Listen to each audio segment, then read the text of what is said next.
The Telltale Heart by Edgar Allan Poe. True, nervous, very, very dreadfully nervous I had been and am. But why will you say that I am mad? The disease has sharpened my senses, not destroyed, not dulled them. Above all was the sense of hearing acute. I heard all things in the heaven and in the earth. I heard many things in hell. How then am I mad? Hearken, and observe how heartily, how calmly I can tell you the whole story. It is impossible to tell how first the idea entered my brain, but once conceived, it haunted me day and night. Object, there was none. Passion, there was none. I loved the old man. He had never wronged me. He had never given me insult. For his gold, I had no desire. I think it was his eye. Yes, it was this.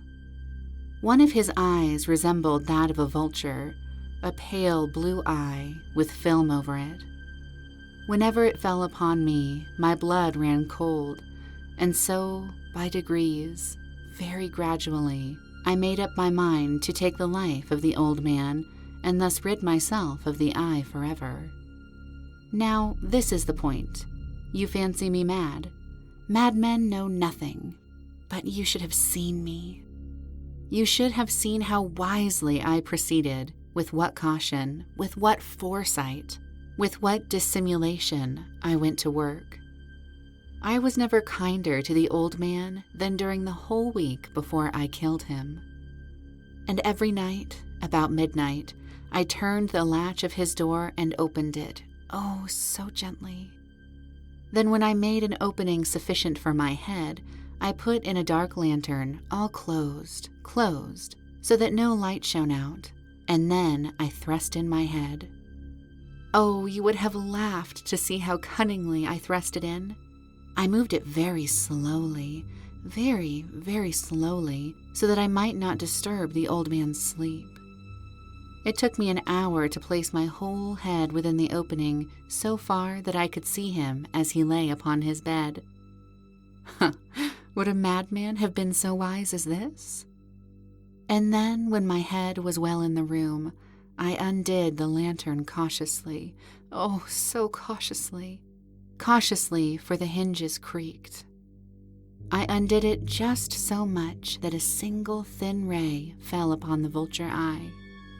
And this I did for 7 long nights, every night just at midnight, but I found the eye always closed.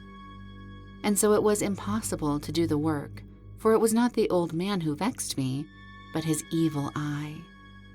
And every morning, when the day broke, I went boldly into the chamber and spoke courageously to him, calling him by name in a hearty tone and inquiring how he had passed the night.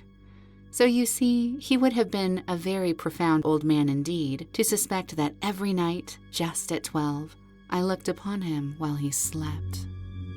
Upon the 8th night, I was more than usually cautious in opening the door. A watch's minute hand moves more quickly than did mine.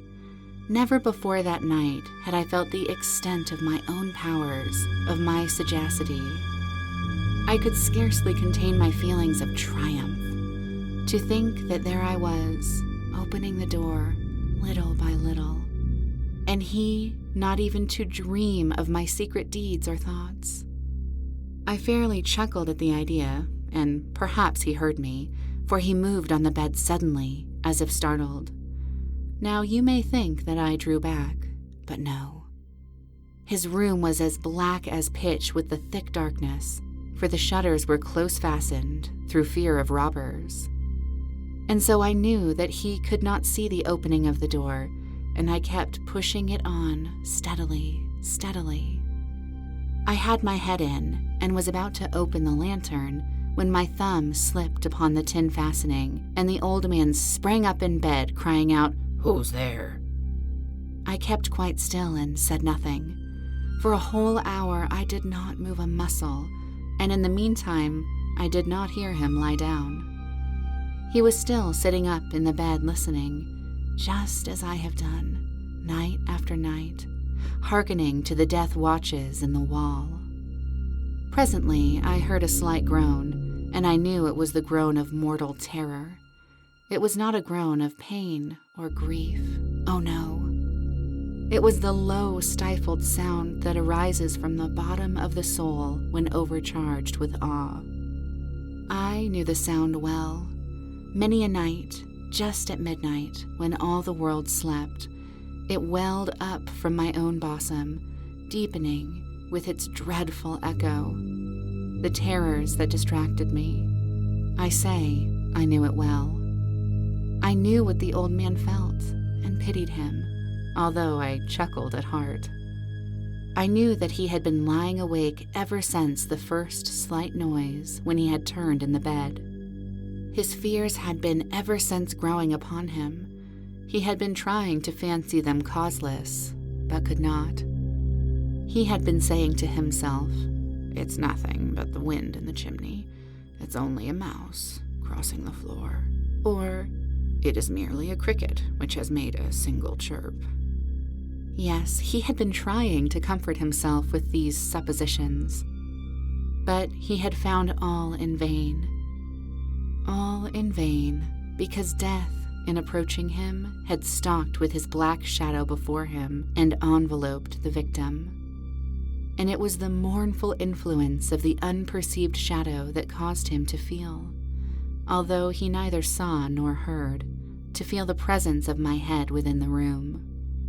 When I had waited a long time, very patiently, without hearing him lie down, I resolved to open a very, very little crevice in the lantern. So I opened it, you cannot imagine how stealthily, until at length a single dim ray, like the thread of the spider, shot out from the crevice and full upon the vulture eye. It was open, wide open, and I grew furious as I gazed upon it. I saw it with perfect distinctness, all a dull blue with a hideous veil over it that chilled the very marrow in my bones. But I could see nothing else of the old man's face or person, for I had directed the ray, as if by instinct, precisely upon the damned spot. And now, have I not told you that what you mistake for madness is but over-acuteness of the senses? Now, I say, there came to my ears a low, dull, quick sound, such as a watch makes when enveloped in cotton. I knew the sound well, too. It was the beating of the old man's heart. It increased my fury, as the beating of a drum stimulates the soldier into courage. But even yet I refrained and kept still. I scarcely breathed. I held the lantern motionless. I tried how steadily I could maintain the ray upon the eye. Meantime, the hellish tattoo of the heart increased. It grew quicker and louder every instant. The old man's terror must have been extreme. It grew louder, I say, louder every moment. Do you mark me well? I have told you that I am nervous. So I am.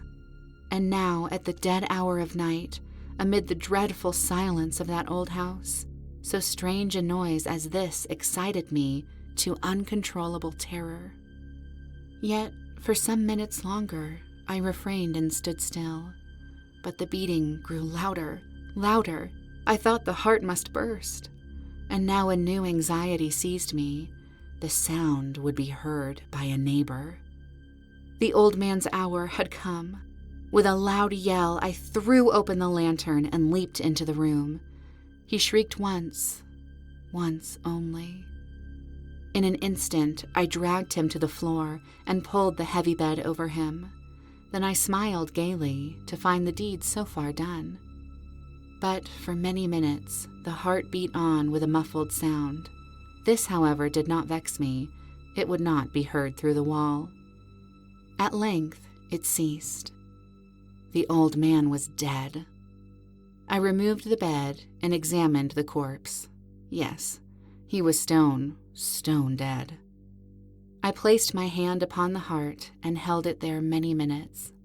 There was no pulsation. He was stone dead. His eye would trouble me no more.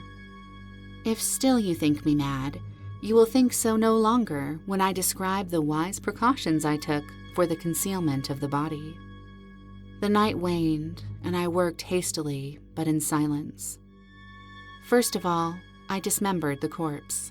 I cut off the head and the arms and the legs. I then took up 3 planks from the flooring of the chamber and deposited all between the scantlings. I then replaced the boards so cleverly, so cunningly, that no human eye, not even his, could have detected anything wrong. There was nothing to wash out, no stain of any kind, no blood spot whatever. I had been too wary for that. A tub had caught all. When I had made an end of these labors, it was 4 o'clock, still dark as midnight. As the bell sounded the hour, there came a knocking at the street door. I went down to open it with a light heart, for what had I now to fear? There entered 3 men who introduced themselves with perfect suavity as officers of the police. A shriek had been heard by a neighbor during the night. Suspicion of foul play had been aroused. Information had been lodged at the police office, and they, the officers, had been deputed to search the premises. I smiled, for what had I to fear? I bade the gentleman welcome. The shriek, I said, was my own, in a dream. The old man I mentioned was absent in the country. I took my visitors all over the house. I bade them search well. I led them, at length, to his chamber. I showed them his treasures, secure, undisturbed. In the enthusiasm of my confidence, I brought chairs into the room and desired them here to rest from their fatigues, while I myself, in the wild audacity of my perfect triumph, placed my own seat upon the very spot beneath which reposed the corpse of the victim. The officers were satisfied. My manner had convinced them. I was singularly at ease. They sat, and while I answered cheerily, they chatted familiar things. But ere long, I felt myself getting pale and wished them gone. My head ached, and I fancied a ringing in my ears, but still they sat and still chatted. The ringing became more distinct. It continued and became more distinct. I talked more freely to get rid of the feeling, but it continued and gained definiteness. Until, at length, I found that the noise was not within my ears. No doubt I now grew very pale, but I talked more fluently and with a heightened voice. Yet the sound increased, and what could I do? It was a low, dull, quick sound, much such as a sound as a watch makes when enveloped in cotton. I gasped for breath, and yet the officers heard it not. I talked more quickly, more vehemently, but the noise steadily increased. Why would they not be gone? I paced the floor to and fro with heavy strides, as if excited to fury by the observation of the men, but the noise steadily increased. Oh God, what could I do? I foamed, I raved, I swore. I swung the chair upon which I had been sitting and grated it upon the boards, but the noise arose over all and continually increased. It grew louder, louder, louder, and still the men chatted pleasantly and smiled. Was it possible they heard not? Almighty God, no. They heard, they suspected, they knew. They were making a mockery of my horror. This I thought, and this I think, but anything was better than this agony. Anything was more tolerable than this derision. I could bear those hypocritical smiles no longer. I felt that I must scream or die, and now, again, hark, louder, louder, louder. Villains! I shrieked. Dissemble no more. I admit the deed. Tear up the planks. Here. It is the beating of his hideous heart.